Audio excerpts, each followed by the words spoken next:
Hi everyone, my name is Smita Minj. Welcome back to my channel. So आज इस video में जो टॉपिक हम डिस्कस कर रहे हैं वो है कंस्ट्रक्टिविस्ट पैराडिगम। ये आप लोग को बीएड में थर्ड सेमेस्टर में पढ़ना होता है, जहां आप लोगों का एक सब्जेक्ट रहता है असेसमेंट फॉर लर्निंग। वहाँ पे ये टॉपिक आप लोगों से पूछा जाता है। सुनने में ये टॉपिक थोड़ा सा डिफ़िकल्ट लगता है कि कंस्ट्रक्टिविस्ट पैराडिगम क्या होता होगा, बट ये काफ़ी सरल चीज़ है जिसको आप लोग ईजिली समझ सकते हैं। यहाँ पे अगर मैं शॉर्ट में बोलूँ तो कंस्ट्रक्टिविस्ट पैराडिगम में ये कहा गया है कि बच्चे जो है अपना नॉलेज खुद क्रिएट करते हैं। वहाँ पे ज़रूरी नहीं है कि उनको कोई टीचर ही कुछ बात सिखाएगा तभी बच्चे कुछ सीख पाएंगे, खुद से कुछ सीख नहीं सकते। यह ज़्यादा रोल जो है वो टीचर का रहता है और स्टूडेंट सिर्फ सुनने का काम करते हैं। तो इस तरीके की चीज़ें यहाँ पे नहीं मानी जाती। यहाँ पे स्टूडेंट को फ्री छोड़ा जाता है कि वो अपने एक्सपीरियंस से, ऑब्जर्वेशन से चीज़ों को सीख सकें।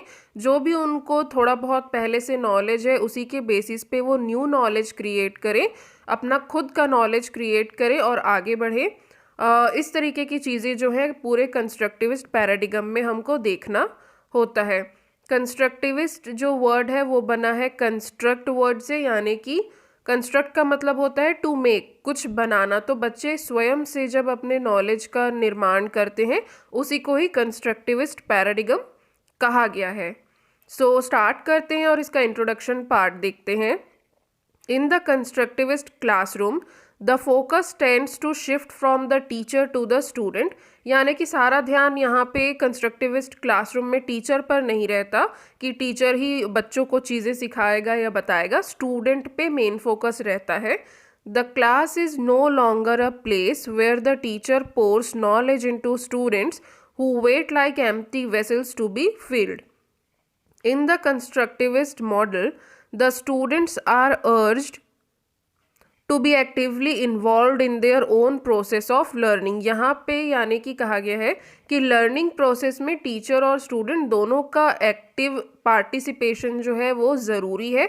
ऐसा नहीं है कि टीचर ही सारी चीज़ें करे। लर्निंग प्रोसेस में जो है, टीचिंग लर्निंग प्रोसेस में टीचर का ही इन्वॉल्वमेंट ज़्यादा हो, ऐसा नहीं होता। बच्चों को भी एक्टिवली पार्टिसिपेट जो है करना होता है और खुद से चीज़ों को समझ करके आगे बढ़ना होता है, अपनी लर्निंग प्रोसेस को आगे बढ़ाना होता है। Rather than saying no when a student does not give the exact answer being sought, the constructivist teacher attempts to understand the students current thinking about the topic. यानी कि अगर आप बच्चे से कोई सवाल पूछे और बच्चा उसका सही या एग्जैक्ट जवाब जो है, उत्तर जो है वो नहीं दे पाया, तो आप उसको ये नहीं कहेंगे कि आपने गलत बताई या नहीं, आप बिल्कुल गलत कह रहे हैं या ऐसा होता ही नहीं है।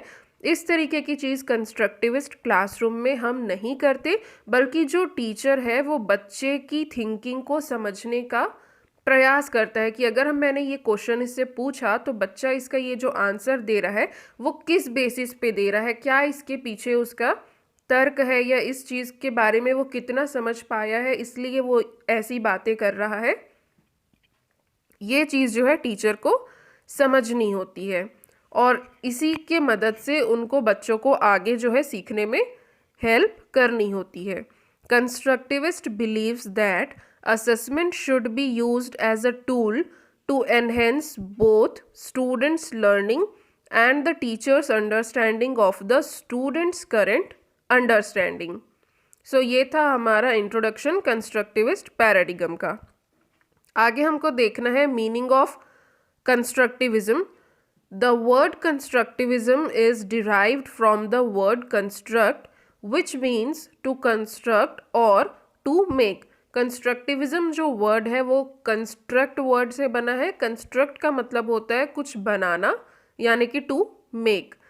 Constructivism in the sense of cognitive development refers to the creation और construction of knowledge.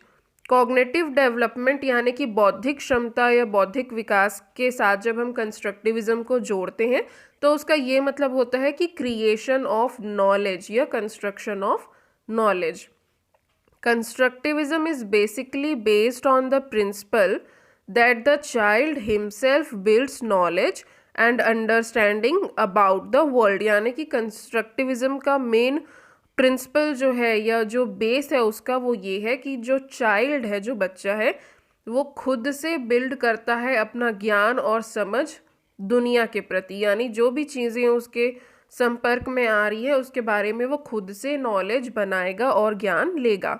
The child builds this understanding and knowledge through his prior experiences, यानी कि पहले से बच्चे ने किसी चीज़ के बारे में नॉलेज रखी हुई है या किसी चीज़ का अनुभव है उनको, उसी अनुभव से या नॉलेज से रिलेट करके वो आगे चीज़ों को सीखते जाते हैं और अपने नॉलेज का निर्माण खुद ही करते हैं। इसी को कंस्ट्रक्टिविज्म कहा गया है। Through constructive strategy students develop a new kind of understanding based on their prior knowledge and information, यानी कि कंस्ट्रक्टिविस्ट स्ट्रेटजी के थ्रू जो है बच्चे जो भी उनकी प्रायर नॉलेज या इंफॉर्मेशन रहती है उसी के आधार पे वो अपना न्यू अंडरस्टैंडिंग जो है वो डेवलप करते हैं। Children satisfy their curiosities through a variety of activities such as asking questions, planning, problem solving, discussion, debate, travel, artistic expressions, logical thinking etcetera. So constructivism की जब हम बात करते हैं तो वहाँ पे ये सारी एक्टिविटीज़ हमको देखने को मिलती है। ये सारी एक्टिविटीज़ कब होगी? जब बच्चा एक्टिव होगा। यहाँ पे सिर्फ टीचर की इन्वॉल्वमेंट हमको देखने को नहीं मिल रही है कंस्ट्रक्टिविज्म के अंदर, यहाँ पे बच्चे की भी इन्वॉल्वमेंट ज़रूरी है। बच्चा अपना इंटरेस्ट दिखाएगा, वो क्यूरियस होगा कुछ चीज़ जानने के लिए, तब वो अपना खुद का नॉलेज जो है वो बिल्ड कर पाएगा और आगे बढ़ पाएगा। तो कंस्ट्रक्टिविज्म के अंदर बच्चे को एक्टिव होना है और वो अपनी जो क्यूरियोसिटीज़ है, जो जिज्ञासाएं हैं, उनको कैसे फुलफिल करेगा? ये बहुत सारी एक्टिविटीज़ करके, जो हमने देखा कि वो क्वेश्चन पूछेगा, प्लानिंग करेगा, कुछ प्रॉब्लम सॉल्व करेगा, डिस्कशन, डिबेट वगैरह। बच्चे बाहर जाएंगे, ट्रैवल करेंगे, टूर पे जाएंगे, चीज़ों को देखेंगे, एक्सप्लोर करेंगे, आर्टिस्टिक एक्सप्रेशंस जो है कुछ आर्ट के बारे में सीखेंगे, लॉजिकल थिंकिंग, ये सारी चीज़ें करेंगे, तभी वो अपने प्रायर एक्सपीरियंस को या इंफॉर्मेशन को लेके अपना न्यू नॉलेज डेवलप करते हुए आगे बढ़ पाएंगे। तो यही होता है कंस्ट्रक्टिविस्ट पैराडिगम या कंस्ट्रक्टिविज्म। नेक्स्ट हमको देखना है डेफिनेशन ऑफ कंस्ट्रक्टिविज्म। तो पहला डेफिनेशन है रेजनिक के द्वारा। According to Resnick, constructivism is considered to be a theory of learning और मीनिंग मेकिंग, यानी कि कंस्ट्रक्टिविज्म यानी कि मीनिंग मेकिंग, किसी चीज़ को हम अर्थ देते हैं। According to which individuals develop a new understanding of themselves by adding new ideas and knowledge to previously known and accepted knowledge and experiences, यानी कि यहाँ पर भी वही चीज़ कही गई है कि जो भी उनके पहले से जो उनका प्रीवियस नॉलेज है उसी में न्यू आइडियाज़ या न्यू अंडरस्टैंडिंग को ऐड करते हुए खुद से स्वयं से किसी चीज़ का मीनिंग वो बनाते हैं, अर्थ वो बनाते हैं, उसी को ही कंस्ट्रक्टिविज्म कहा गया है। नेक्स्ट है डेफिनेशन अकॉर्डिंग टू एरेंस। यहाँ पे कहा गया है constructivism believes in personal construction of meaning. देख रहे हैं यहाँ पे आप लोगों ने कहा है personal construction of meaning by the learner. Learner खुद ही अपना जो नॉलेज है उसको बिल्ड करता है through experience, and that meaning is influenced by the interaction of prior knowledge and new events. जो भी उसका नॉलेज बिल्ड होता है वो कैसे बिल्ड होता है? Influence by the interaction of prior knowledge, यानी कि जो भी बच्चे को पहले से जानकारी है, एंड न्यू इवेंट्स, और नई चीज़ें जो वो सीख रहा है, पहले की सीखी हुई चीज़ें और अभी जो न्यू चीज़ सीखने को मिल रही है, दोनों को मिला करके बच्चा एक नई अपना जो है चीज़ बनाता है या नॉलेज बिल्ड करता है, क्रिएट करता है, उसी को कंस्ट्रक्टिविज्म कहा गया है। नेक्स्ट हमको देखना है कैरेक्टरिस्टिक्स ऑफ कंस्ट्रक्टिविज्म, यानी कि विशेषताएं क्या होती है। तो पहला पॉइंट है student as a knowledge maker. Student को नॉलेज मेकर कहा गया है कि यहाँ पे बच्चा अपने नॉलेज को खुद से क्रिएट करता है। The constructivist approach assumes that students themselves create knowledge. Students build knowledge on the basis of previous knowledge through reasoning, thinking, problem solving and recall.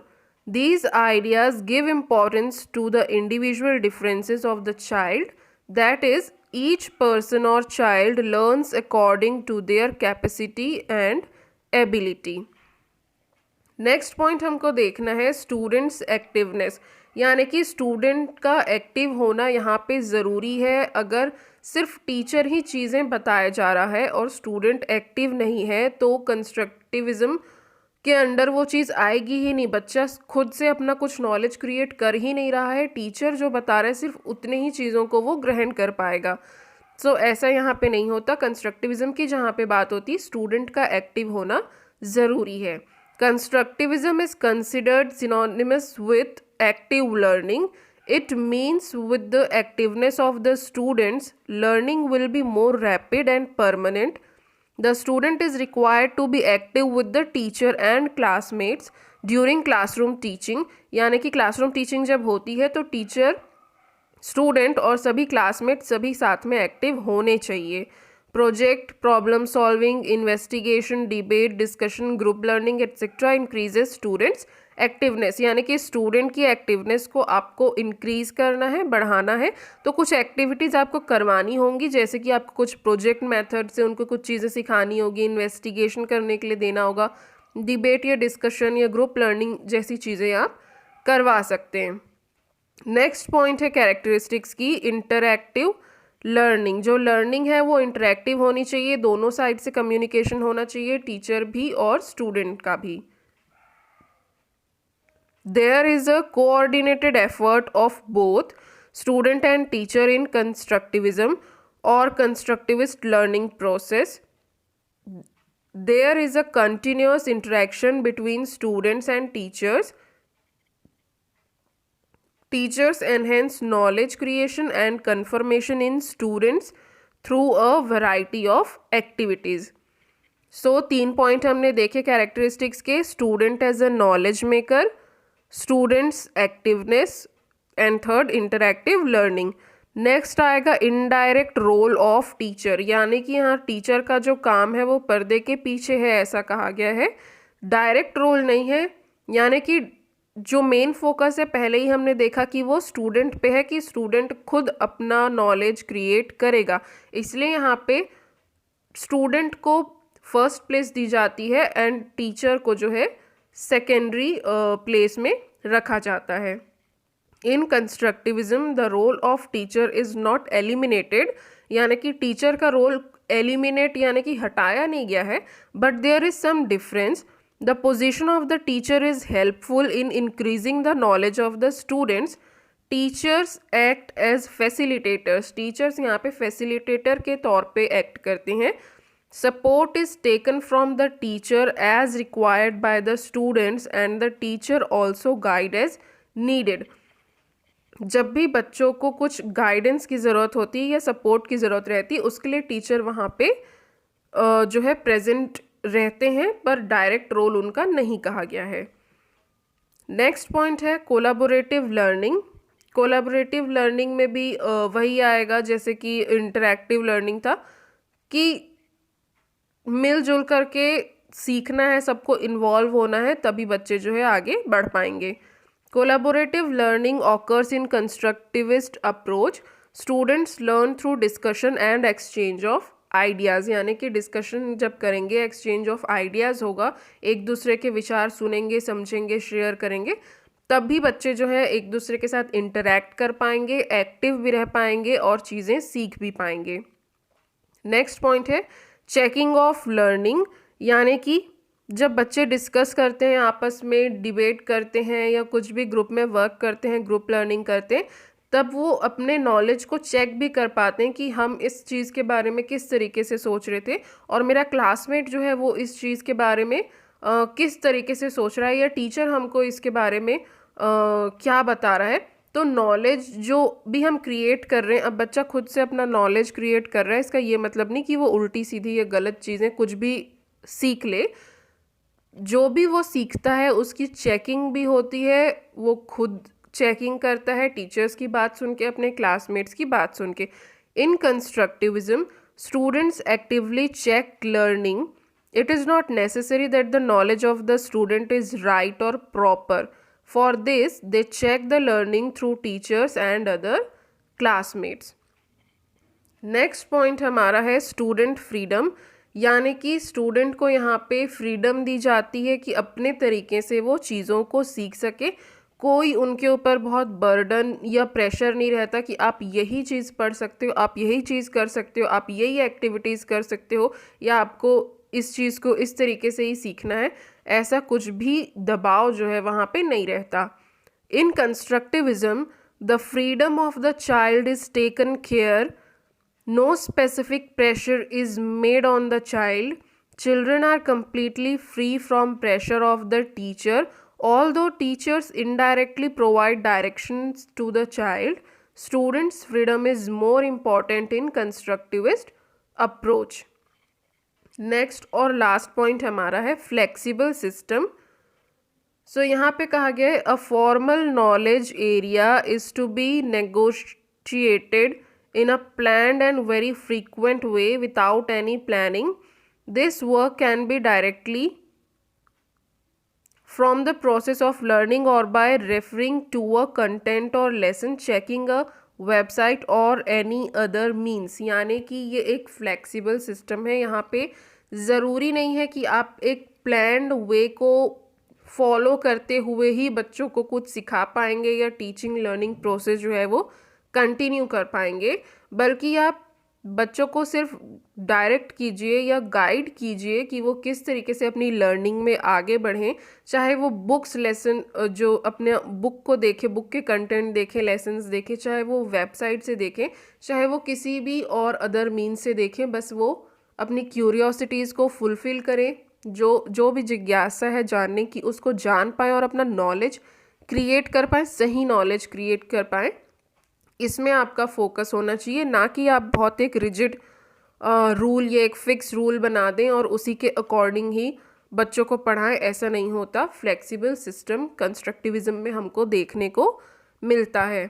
तो इंट्रोडक्शन, मीनिंग, डेफिनेशन हमने देखा और कैरेक्टरिस्टिक्स भी हमने देख लिए। स्टूडेंट नॉलेज मेकर होता है, स्टूडेंट का एक्टिव रहना ज़रूरी है, इंटरैक्टिव लर्निंग होनी चाहिए, क्लासमेट, स्टूडेंट, टीचर सभी इन्वॉल्व होने चाहिए। Indirect role of teacher, teacher का डायरेक्ट रोल नहीं होता बट वो एज अ गाइड जो है वर्क करता है। कोलैबोरेटिव लर्निंग होनी चाहिए, जो भी बच्चे अपना नॉलेज बिल्ड कर रहे हैं उसका चेकिंग भी करना चाहिए और होता ही है। स्टूडेंट को फ्रीडम होता है, कोई बहुत ज़्यादा उनको बाध्य करके नहीं रखा जाता कि इस तरीके से ही आपको पढ़ना है। एंड ये एक फ्लेक्सिबल सिस्टम जो है होता है, कोई रिजिड या फिक्स रूल नहीं है कि इस तरीके से ही बच्चों को पढ़ाएंगे। यहाँ पे बच्चों को पूरी स्वतंत्रता मिलती है और इसको हम एक फ्लेक्सिबल सिस्टम कह सकते हैं। नेक्स्ट हमको देखना है टाइप्स ऑफ कंस्ट्रक्टिविज्म, यानी कि कंस्ट्रक्टिविज्म के कितने प्रकार होते हैं। सो 3 प्रकार ही यहाँ पे हमको देखने को मिलते हैं। पहला होता है कॉग्निटिव कंस्ट्रक्टिविज्म, नेक्स्ट होता है रेडिकल कंस्ट्रक्टिविज्म एंड लास्ट होता है सोशल कंस्ट्रक्टिविज्म। तो स्टार्ट करते हैं। फर्स्ट पॉइंट हमारा कॉग्निटिव कंस्ट्रक्टिविज्म। जीन पियाजे is known as the father of cognitive constructivism, यानी कि जीन पियाजे को फादर कहा जाता है कॉग्निटिव कंस्ट्रक्टिविज्म का। As the child grows physically and mentally he starts to build his own knowledge. यहाँ पे ये माना गया है कि जैसे जैसे बच्चा बढ़ता है फिजिकली एंड मेंटली, जब उसका डेवलपमेंट होता है तो धीरे धीरे उसका नॉलेज भी जो है वो बढ़ते जाता है। पियाजे सेज दैट, यानी कि पियाजे ये कहते हैं biological development play an important role in learning and children build knowledge themselves. जो बायोलॉजिकल डेवलपमेंट होता है वो एक इम्पॉर्टेंट रोल प्ले करता है, यानी कि एक महत्वपूर्ण भूमिका निभाता है सीखने की प्रक्रिया में, लर्निंग में। And children build knowledge themselves, और बच्चे खुद ब खुद जो है अपना नॉलेज क्रिएट करने लगते हैं। यानी कि इस कॉग्निटिव कंस्ट्रक्टिविज्म जो है जीन पियाजे के द्वारा दिया गया है और उनका सीधा सीधा ये कहना है कि जैसे जैसे बच्चा बढ़ता है उसका शारीरिक और मानसिक विकास होता है, उसी के साथ साथ जो है उसका नॉलेज बिल्ड होता है या नॉलेज जो है उसका ग्रो होने लगता है। Children build knowledge through their experiences, अपने अनुभवों से बच्चे सीखते हैं। And it goes on as a continuous process, और ये एक निरंतर चलने वाली प्रक्रिया के रूप में चलता रहता है। Children should be provided opportunities to build knowledge by the teacher in the classroom. So ये था कॉग्निटिव कंस्ट्रक्टिविज्म। नेक्स्ट और सेकेंड जो हमको देखना है वो है radical constructivism. According to radical constructivism, children construct knowledge themselves, and in this process no teacher is required. Radical constructivism में कहा गया कि बच्चे खुद से अपना नॉलेज बिल्ड कर लेते हैं और वहाँ पे टीचर की ज़रूरत नहीं होती। पहला पॉइंट जो हमने देखा था कॉग्निटिव कंस्ट्रक्टिविज्म में, यहाँ पे लास्ट लाइन में हमने पढ़ा children should be provided opportunities to build knowledge by the teacher in the classroom, यानी कि टीचर की मदद यहाँ पे लगती है हमको बच्चों को सही दिशा दिखाने पे। पर रेडिकल में क्या बोल रहा है, no teacher is required, children are able to construct knowledge, बच्चे स्वयं में जो है सक्षम है खुद का नॉलेज क्रिएट करने में। Radical constructivism is a high state of cognitive constructivism in which the child is considered self competent and it is assumed that the child is not dependent on anyone for the creation of knowledge। यहाँ पे ये कहा गया कि cognitive constructivism से एक step ऊपर है ये रेडिकल कंस्ट्रक्टिविज्म। यहाँ पे टीचर की ज़रूरत नहीं होती, बच्चा खुद से अपना नॉलेज क्रिएट कर लेता है। In this type of constructivism the place of teacher, curriculum, school, text books are secondary, यानी कि teacher, curriculum, school, text books ये सारी चीज़ें सेकेंडरी होती है। Even without this children can build knowledge, यानी कि इनके बगैर भी, बिना टीचर के, बिना करिकुलम, बिना स्कूल, बिना टेक्स्ट बुक के भी बच्चे सीख सकते हैं चीज़ों को, ऐसा रेडिकल कंस्ट्रक्टिविज्म में कहा गया है। नेक्स्ट हमको पढ़ना है सोशल कंस्ट्रक्टिविज्म। सोशल कंस्ट्रक्टिविज्म में कहा है when social constructivism is mentioned the name Vygotsky comes to prominence, यानी कि सोशल कंस्ट्रक्टिविज्म कौन लाया, वाइगॉस्की ने इसका जो है प्रिंसिपल हमको दिया। Vygotsky says that the child creates the knowledge through social interaction. तो वाइगॉस्की का ये कहना है कि बच्चे खुद जो है नॉलेज बनाते तो हैं, पर कैसे बनाते, सोशल इंटरेक्शन करते हुए। Vygotsky consider the creation of knowledge as a social process, knowledge creation को ये एक सोशल प्रोसेस कहते हैं। According to social constructivism the role of society is important in the creation of knowledge and the child builds knowledge through social relations, contexts, experiences, etc. While living in the society, Phillips states that the repository of knowledge or discipline developed from social constructivism refers to human constructions and the knowledge that has taken shape in those areas of politics, ideology, value recognition, exercise of power and protection of status, religious beliefs and economic self interest। यानी कि ये सारी चीज़ों से गुजरते हुए बच्चे जो हैं खुद अपना नॉलेज जो है क्रिएट कर सकते हैं। सोशल कंस्ट्रक्टिविज्म ये नाम सुनते ही हमारे दिमाग में ये चीज़ आ जानी चाहिए कि जो लर्निंग प्रोसेस है उसको एक सोशल प्रोसेस बताया गया है कि बच्चे जब समाज से इंटरेक्ट करेंगे, समाज से जुड़ी हुई चीज़ों से गुजरेंगे, तो उनको अनुभव करते हुए बच्चे खुद ही अपना नॉलेज क्रिएट कर लेंगे। सो ये था सोशल कंस्ट्रक्टिविज्म। तो टाइप्स हमने क्या क्या देखे, कॉग्निटिव जीन पियाजे के द्वारा दिया गया है। यहाँ पे बोला गया है कि बच्चे का शारीरिक और मानसिक विकास होता है तो उसका नॉलेज या ज्ञान भी खुद ब खुद बढ़ने लगता है, और टीचर यहाँ पे एक गाइड की भूमिका निभाता है। रेडिकल में कहा गया कि यहाँ पे teacher, curriculum, school, text book की कोई ज़रूरत नहीं है, ये कॉग्निटिव कंस्ट्रक्टिविज्म से ऊपर का स्टेप। यहाँ पे बच्चे को किसी की रिक्वायरमेंट नहीं होती, वो खुद ही अपनी चीज़ों को करने में सक्षम होता है। सोशल कंस्ट्रक्टिविज्म में सोशल इंटरेक्शन से, सामाजिक पक्षों के संपर्क में आने से, उसको अनुभव करने से ही बच्चा चीज़ों को सीख जाता है। सो ये था हमारा सोशल कंस्ट्रक्टिविज्म।